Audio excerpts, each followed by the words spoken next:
Hey guys, welcome back to another video.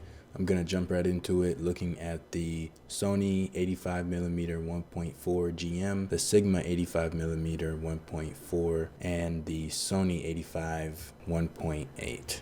So the first thing I like to do is reach out on my Instagram story to see what people think would be the better performer between the lenses, and I didn't have the 1.8 on this comparison, but between the GM and the Sigma, 60% of people think that the GM will be the better performer, and the other 40% thought the bigger lens would outperform. So jumping into the next photo comparison that I posted on my story is when I started to compare all three of these lenses, and about 33 people favored the top picture and 44% of people favored the Sigma, and then the remaining 22% favored the 1.8.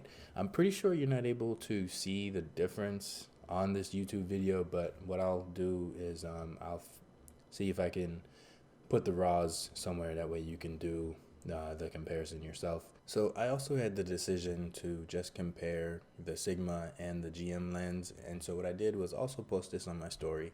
I retook the pictures to see how people felt about these pictures, and to my surprise, the GM lens actually came out on top this time with 53% of the votes versus 47% to the Sigma. And that's just to show how, it's kind of here and there, because the lenses are pretty similar in performance to each other. So the best way to really do it is to bring it into Lightroom and really see just how much detail we capture between these two lenses, and also throwing in the 1.8. So before we actually get to that, let's see the noise performance between all three of these lenses to see how much of that noise, if you're using your internal microphone, would end up in your video. So let's go look at that. So we're going to look at the GM lens first, then the Sigma, and then the 1.8.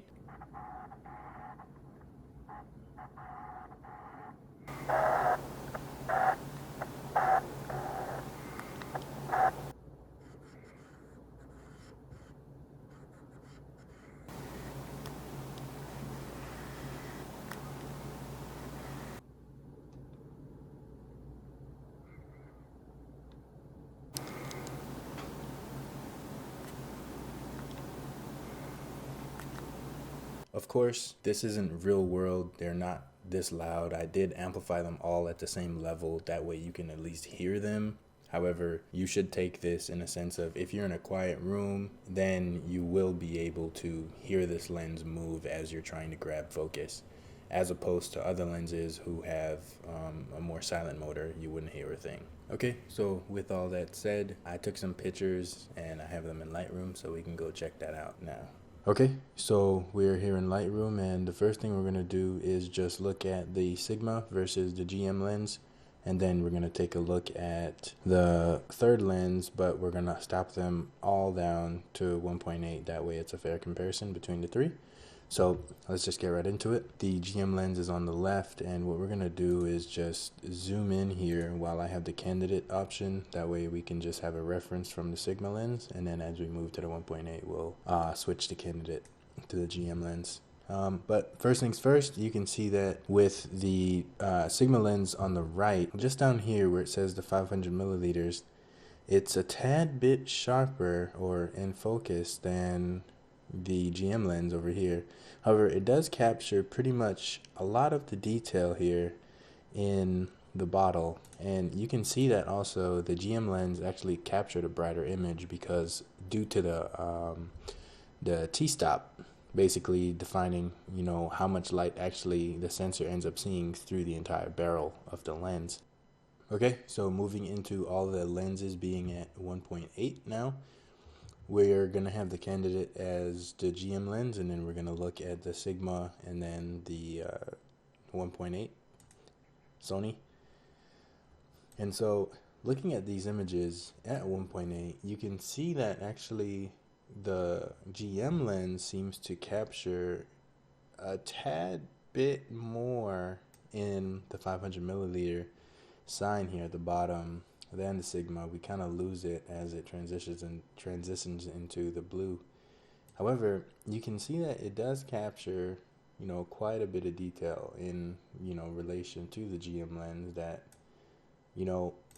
zooming out you really just can't tell the difference. You can obviously tell that the GM lens took the brighter image due to what I told you previously, but it's not like you can't just, you know, bump this up by 0.1 of a stop while you're editing to get the same image to the GM lens.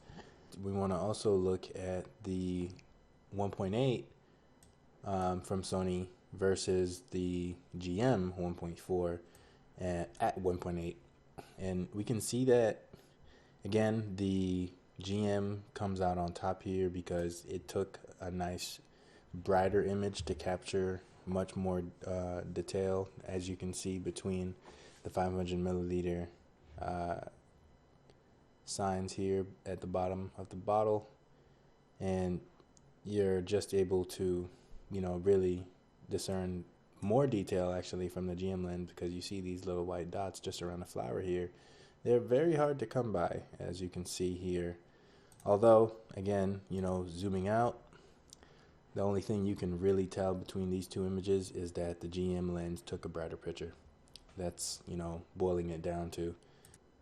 Okay, so same thing, candidate as GM lens versus the Sigma and the FE 1.8. So we're going to look at this, both of them shooting at f-stop of 4, and as you can see, you know, between the Sigma and the GM lens, you can see a bit more detail happening here on this leaf on the GM lens versus the Sigma.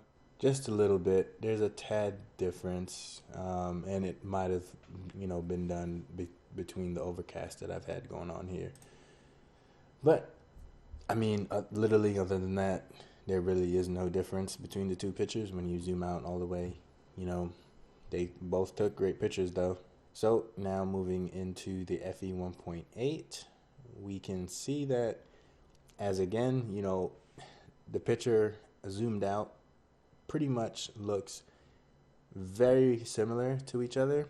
However, there's a bit more detail happening in the GM lens, of course, but I don't know if you can spot it. The 1.8 here is definitely a little darker on the left, but other than that, I mean, you know, it's really hard to compare and really spot out the differences between the two. I think the GM lens took a little sharper of a picture, but I mean, that's just me. Hopefully you're able to tell the difference between the two. But yeah, those are just a little few comparisons that I wanted to put together for you to show you the differences between all three of these lenses, and hopefully with this video you're able to find the right 85 millimeter that you want to work with, whether it be the 1.4 GM or the 1.4 Sigma, or if you want to save, you know, a few bucks, just go with the 1.8 from Sony, and that'll probably be able to do everything you need to do. It's pretty sharp. I love the lens. Hopefully that helps you guys, and you know, with that being said, let me know how you felt about this video, and I'll catch you guys in the next one. Thank you.